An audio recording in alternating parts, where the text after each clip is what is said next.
நான் சந்தேகப்பட்ட மாதிரியே ரேவதி வேலை பார்க்குற கம்பெனியோட எம்டி அந்த ராஜா சேதுபதியோட பேரன்தான். என்னத்த சொல்றீங்க? ஆமா, என்னோட எதிரி கார்த்தி தான் அந்த ரேவதியோட எம்டி.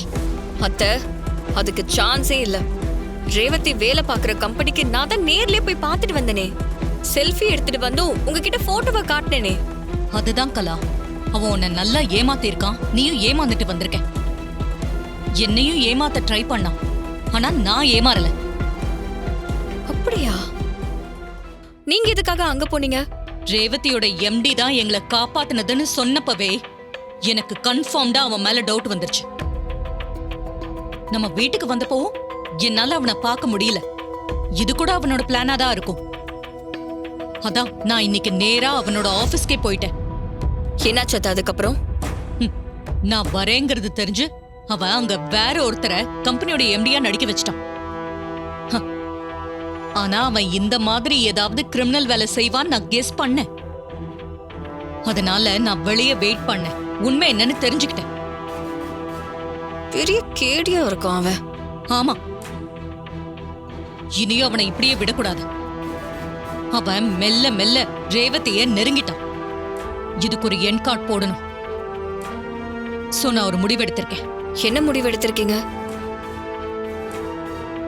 நாளைக்கே மருதுவுக்கும் ரேவதிக்கும் ரிஜிஸ்டர் மேரேஜ் பண்ணலான்னு முடிவெடுத்திருக்கேன்.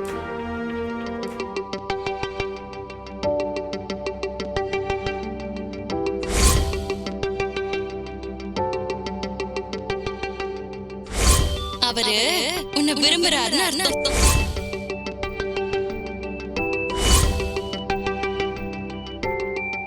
போட்டு பாருங்க.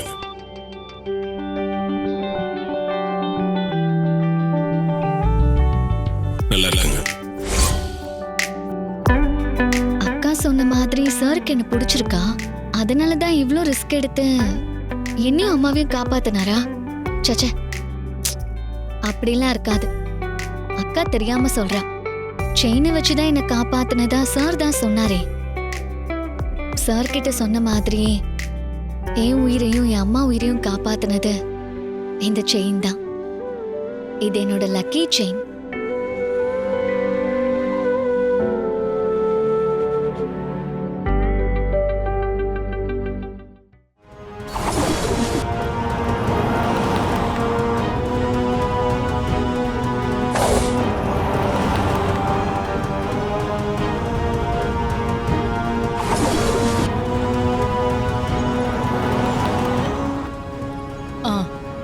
ரேவதி, இந்த இடம் உனக்கு ஞாபகம் இருக்கா?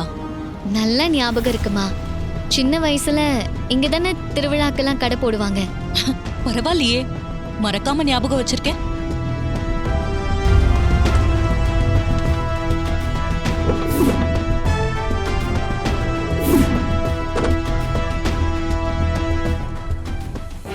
என்னாச்சுமா, ஏன் வண்டியை நிறுத்திட்டீங்க? அது டிஷ்யூ காலி ஆயிடுச்சு, அதை போய் வாங்கணும். அதான். இருங்கம்மா, நான் வாங்கிட்டு வரேன். சரி ரேவதி, உன் போனை கூட ஒரு ஃபோன் பண்ணணும். இந்தாங்க.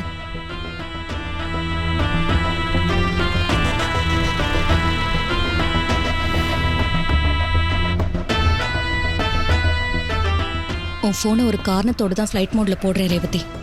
இந்த அம்மா செய்யற எல்லாமே உன் நல்லதுக்காக தான்.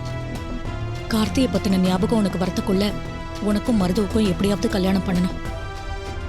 அந்த கார்த்தி மாதிரி ஏமாத்துக்காரன் எப்பவுமே உன் லைஃப்ல வரக்கூடாது. நீ நல்லா இருக்கணும்னு நினைச்சுதான் நான் இது எல்லாத்தையுமே செய்யறேன். அம்மா, இந்தாங்க. தேங்க்ஸ். அப்புறம் இந்தா உன்னோட போனை வச்சுக்கோ. சரி, போலாம் வா.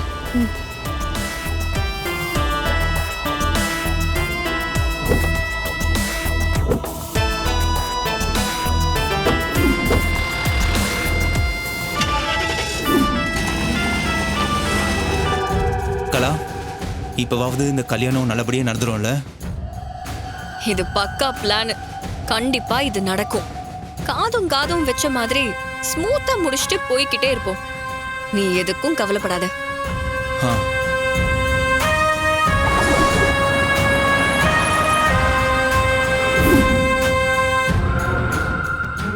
அம்மா, இப்ப எதுக்குமா ரெஜிஸ்டர் ஆபீஸ் கூட்டிட்டு வந்திருக்கீங்க? அது நான் சொல்றேன், நீ வா. இருங்கம்மா, சொன்னதா வருவேன். சரி என் கூட வா.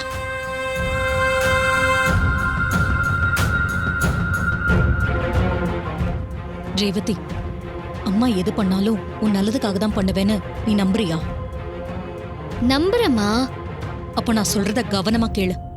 இன்னும் கொஞ்ச நேரத்துல உனக்கும் உன் அப்பாவோட தங்கச்சி பையன், அதான் அந்த ராஜா சேதுபதியோட பேரன் கார்த்திக்கும் ரிஜிஸ்டர் மேரேஜ் நடக்க போகுது. என்னம்மா சொல்றீங்க? எனக்கும் கார்த்திக்கும் ரிஜிஸ்டர் மேரேஜ் நடக்க போதா? மா விளையாடாதீங்கம்மா. ஏய், உன் கல்யாண விஷயத்துல நான் விளையாடுவேனா? மா இப்ப எதுக்குமா ரெஜிஸ்டர் மேரேஜ் எல்லாம்? இது பாரு, இது எல்லாம் ஒரு காரணமாதான். கல்யாணத்துக்கு முன்னாடி கார்த்தி உன் பேர்ல ஒரு வீடு வாங்கணும்னு நினைக்கிறான். அதுக்கு நீங்க 2 பேரும் ரிஜிஸ்டர் மேரேஜ் பண்ணிக்கணும்னு சொல்றாங்க. சகல சொல்லு சகல. அத்தை கூட்டிட்டு வந்தாங்கல்ல 2 பேர், அவங்க அங்க இருக்காங்களா? அவங்க இங்க இல்லையாப்பா. கொஞ்ச நேரத்துக்கு முன்னாடி பரபரப்பா 2 பிரச்சனைங்க எங்கேயோ கிளம்பிச்சே. எப்போ போனாங்க? ஏப்பா அத்தையும் ரேவதியும் கிளம்புனாங்கன்னு சொன்னல, அவங்க போன கொஞ்ச நேரத்திலேயே கிளம்பிட்டாங்களே. ஏன் சகல என்னாச்சு? அவங்கள பத்தி கேக்குற? ஏதாவது பிரச்சனையா? இல்ல, அத்தை நேற்று ஆஃபீஸ்க்கு வந்தாங்க. ஒருவேளை அவங்க என்ன பார்த்துட்டாங்களோன்னு சந்தேகமா இருக்கு. ஏப்பா என்னப்பா சொல்ற? பாத்துட்டாங்களா? ஆமா, அத்ததுக்கு நேத்து ஆபீஸ் வந்தாங்க. நான் இங்க இருக்க நானும் பார்க்க டவுட்ல தாங்க வந்திருப்பாங்க. ஒருவேளை அவங்க என்ன பார்த்துருக்கலாம். காலையிலேயே ரேவதியை வேற வெளியே கூட்டிட்டு போயிருக்காங்கன்னு சொன்னீங்க, அதாங்க டவுட்டா இருக்கு. நான் ரேவதிக்கு ஃபோன் பண்ணி பார்த்தேன், அவள் ஃபோனு சுவிட்ச் ஆஃப்னு வருது. 2 பேர் வேற வெளியே போயிருக்கிறத சொல்றீங்க, ஏதோ தப்பு நடக்கிற மாதிரி தோணுதுங்க. சகல நீ சொல்றதெல்லாம் கேட்கும்போது பயமா இருக்கேப்பா. ஏப்பா எனக்கு அப்பயே போய் தடிச்சுப்பா, இந்த 2 பிரச்சனையும் ஒன்னா போகும்போது ஏதோ பிரச்சனை வரும்னு. ஏப்பா சகல இப்ப என்னப்பா பண்ணலாம்?